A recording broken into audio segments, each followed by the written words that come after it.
Nagpapatuloy ang malalimang investigasyon ng Lupi Police sa panggigilit patay sa isang padre di pamilya nitong linggo April 19. Sa investigasyon ng mga otoridad, nagtutroso ang biktima kasama ang isa sa mga anak nito nang may dumating umanong dalawang armadong lalaki. Mga bandang alas 8 po ng umaga, pumunta rito yung kalibin partner ng biktima kasama yung anak.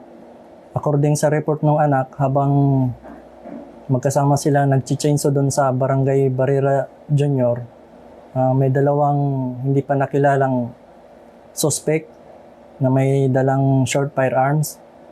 And then, pinaluhod yung biktima, tinutukan ng baril, at yung minor de edad, yung anak, pinatakas.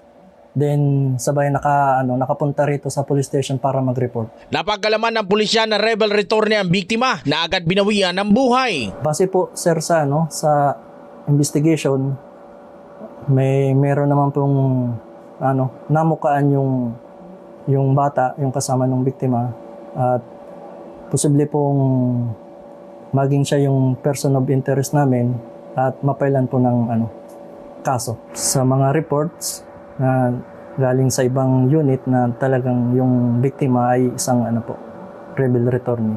Inaalam ng mga otoridad kung may kinalaman sa pagbalik loob sa gobyerno ng biktima ang krimen na posibleng ugat ng insidente. Jan Amador, CSN.